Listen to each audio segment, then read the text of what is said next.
السلام علیکم ورحمۃ اللہ وبرکاتہ۔ دوستوں، میرے دل میں خیال پیدا ہوا کہ آج کے زمانے میں دیکھا جائے تو اکثر مسلمان سوشل میڈیا پہ زندگی گزار رہے ہیں، تو کیوں نہ آپ صلی اللہ علیہ وسلم کے اخلاق کے بارے میں بتلایا جائے۔ آپ کے مکارم اخلاق حیرت انگیز اور بے مثال جانثار قربانی اس روئے زمین میں کسی بھی انسان میں پائے جانے کی بات تو دور ہے، بلکہ ایسا امکان بھی نہیں ہے۔ آپ کے ایسے خطرناک دشمن تھے جن کے دل آپ کے بارے میں بغض و عناد سے بھرے ہوئے تھے۔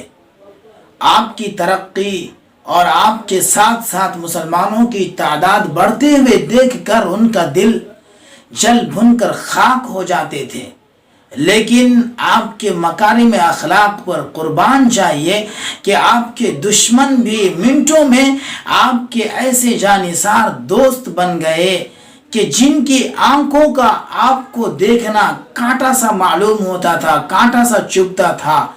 اب انہی آنکھوں کو آپ کو دیکھ کر ٹھنڈک پہنچ رہی ہے۔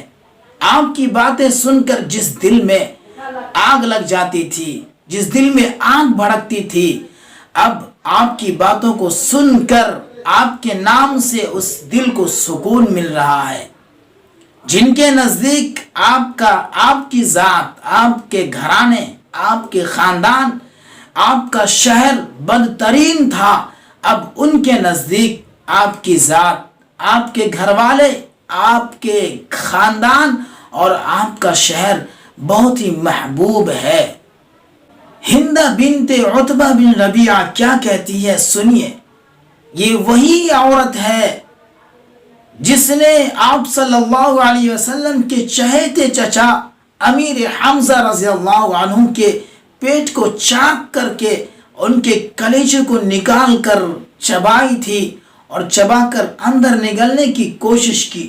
ذرا اندازہ لگائیے کہ میرے نبی صلی اللہ علیہ وسلم کے دل پہ کیا گزری ہوگی۔ اللہ کے رسول صلی اللہ علیہ وسلم فرماتے ہیں کہ اگر ہندا امیر حمزہ رضی اللہ عنہ کے کلیجے کو چبا کر اندر نگل جاتی تو جہنم کی آگ اس پر حرام ہو جاتی، لیکن ایسا نہیں ہوا، بعد میں اسے پھینکنا پڑا۔ وہ کہتی ہے کہ جب میں اسلام میں داخل نہیں ہوئی تھی تو اس وقت میرے نزدیک سب سے مبغوض ترین ذات اور سب سے بدترین شخص جناب محمد رسول اللہ صلی اللہ علیہ وسلم تھے، ان کی ذات، ان کا گھرانہ، ان کے خاندان والے اور ان کا شہر۔ لیکن جب میں اسلام میں داخل ہو گئی تو اب میرے نزدیک سب سے عزت والی ذات آپ صلی اللہ علیہ وسلم کی ہے، سب سے شریف خاندان آپ صلی اللہ علیہ وسلم کی ہے۔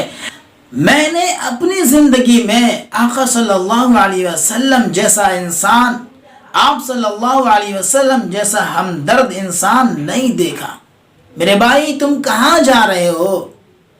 ذرا ادھر آؤ، ادھر آؤ، میرے نبی کے طریقوں کو تو اپناؤ، میرے نبی سے محبت کر کے تو دیکھو کیسا مزہ آتا ہے۔